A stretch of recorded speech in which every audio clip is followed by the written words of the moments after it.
आज जो reserve seats का मामला है, विमेन सीट्स और माइनॉरिटी सीट्स, उसकी समाअत इलेक्शन कमीशन ऑफ पाकिस्तान में हुई।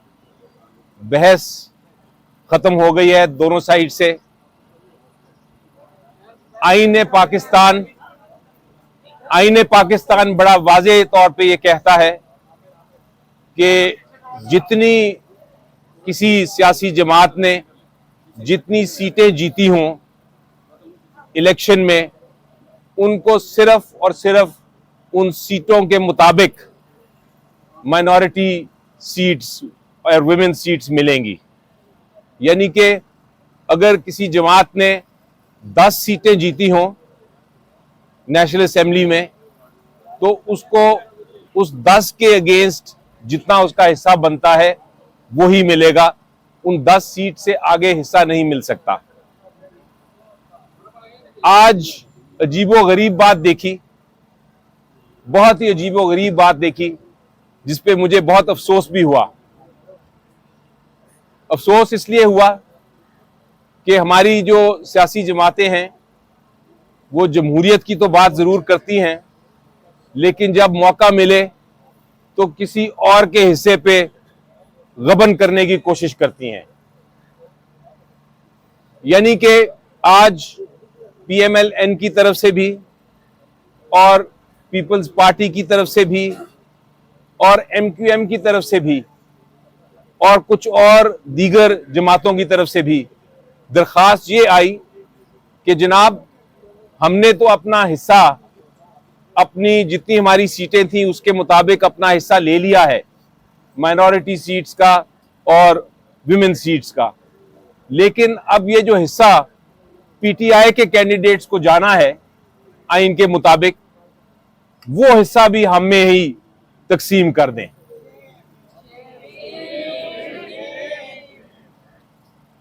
हमने इलेक्शन कमीशन ऑफ पाकिस्तान को सामने बताया कि आइन को आप तब्दील नहीं कर सकते।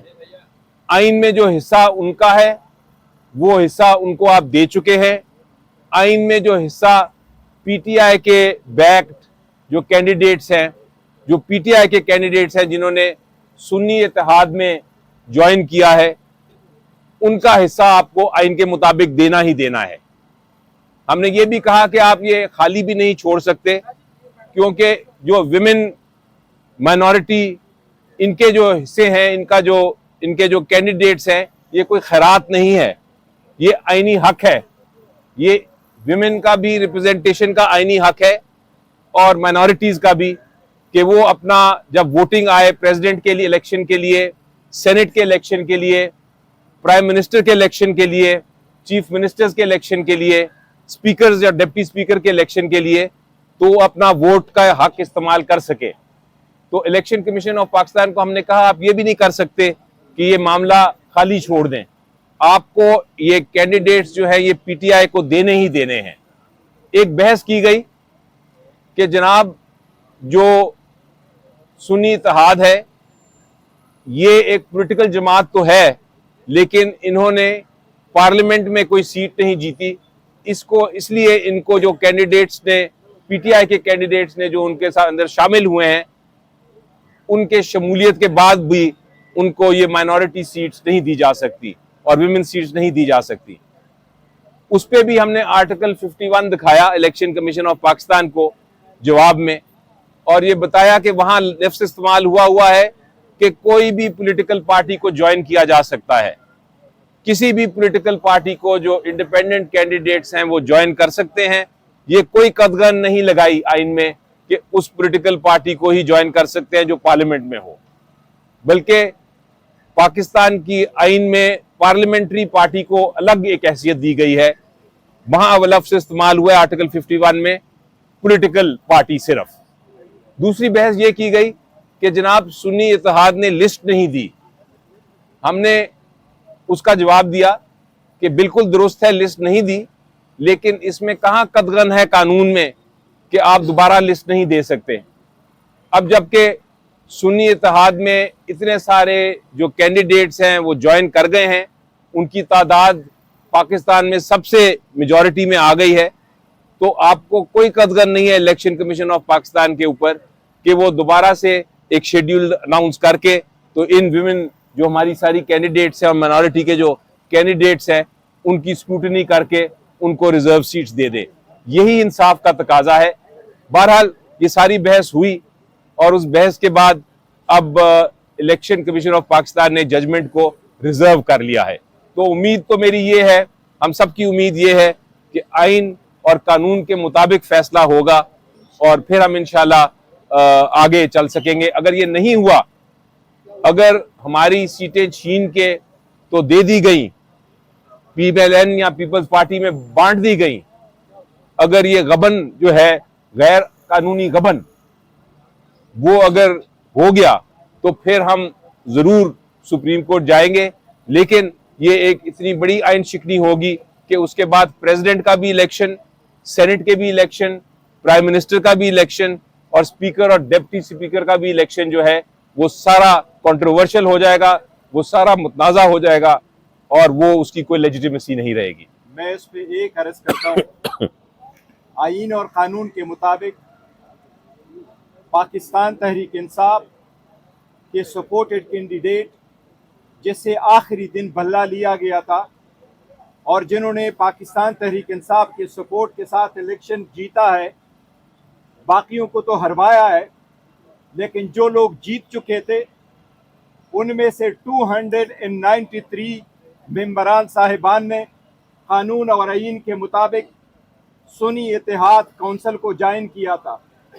उसमें 86 नेशनल असम्बली में, 107 पंजाब में, 91 KPK में और 9 MPA सिंध असम्बली में शामिल थे।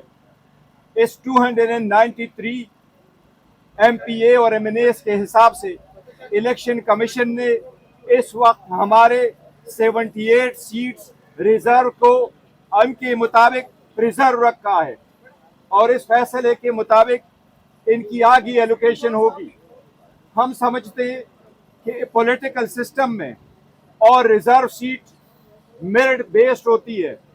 ये अगर इन लोगों के पास जाएगी तो ये उन लोगों में खैरात समझ करके बांटेंगे जिन औरतों को इन पॉलिटिकल पार्टीज ने अपने प्रायोरिटी लिस्ट में भी कभी इंक्लूड नहीं किया था। ये किस प्रायोरिटी लिस्ट की बात कर रहे हैं?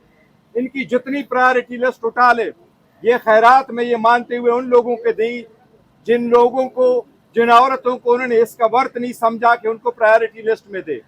ये पाकिस्तान तहरीक इंसाफ के सपोर्टेड कैंडिडेट से जो इस वक्त सुन्नी इत्तेहाद काउंसिल में शामिल है, सुन्नी इत्तेहाद काउंसिल को ये सीटें मिलेगी तो इंशाअल्लाह ताला खान साहब के विजन के मुताबिक ये उन कमिटेड वर्करों को मिलेगी, कमिटेड वर्करों को, जिनको आप कह सकते हैं जिनका हम हमेशा से चुनाव एक बाइतिमाद तरीके से मेरिट बेस पे करेंगे।